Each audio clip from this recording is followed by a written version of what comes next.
États-Unis, un sac avec des trucs dedans.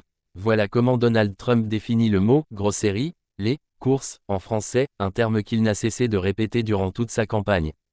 Car l'inflation a beaucoup joué dans la réélection du président des États-Unis qui promettait de « baisser les prix » dès son premier jour au pouvoir.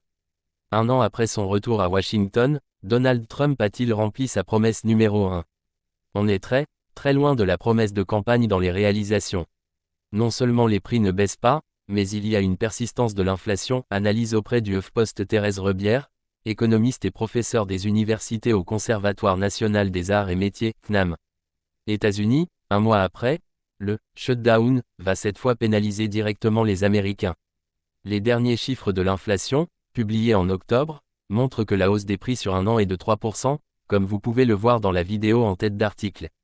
Un résultat bien au-delà de la cible de 2% fixée par la Réserve fédérale américaine, la Fed, mais qui n'empêche pas Donald Trump d'assurer que son objectif est largement atteint. L'inflation persiste mais ralentit. Dans le détail, certains prix baissent, comme celui des œufs qui avait augmenté à cause d'une épidémie de grippe aviaire ou, pour partie, ceux de l'énergie. Dans tout propos fallacieux, il y a toujours une vérité qui se cache. C'est-à-dire qu'à date, on ne peut pas considérer que c'est la politique de Donald Trump qui ait réussi à faire baisser les prix de l'énergie.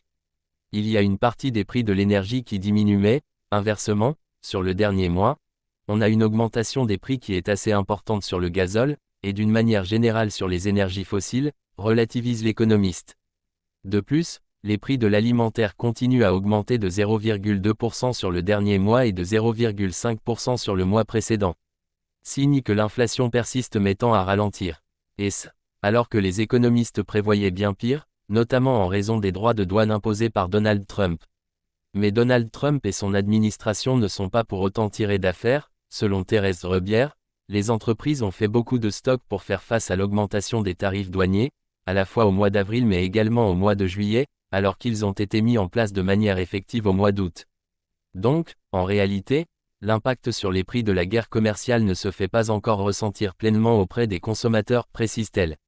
Changement de la Fed. L'impact de la politique menée par Donald Trump est d'autant plus difficile à analyser que de nombreuses données n'ont pas été publiées avec le shutdown, dont celle sur l'emploi. Résultat, la Fed, chargée de garantir la stabilité des prix mais aussi le plein emploi, a dû s'adapter sans avoir toutes les informations dont elle a besoin. Elle a réorienté sa stratégie en baissant ses taux directeurs, car elle a considéré que la situation sur le marché du travail pouvait se dégrader. Ça permet aux banques commerciales de proposer des crédits à meilleur taux et à la clientèle de consommer, ce qui soutient l'activité économique et le marché du travail. Mais cela a des effets inflationnistes, donc ça va venir entretenir l'inflation persistante aux États-Unis, pointe Thérèse Rebière. Après 9 mois au pouvoir, les chiffres de Donald Trump ne sont donc pas bons, mais pas non plus catastrophiques, même si tous les effets de ses décisions ne se font pas encore ressentir.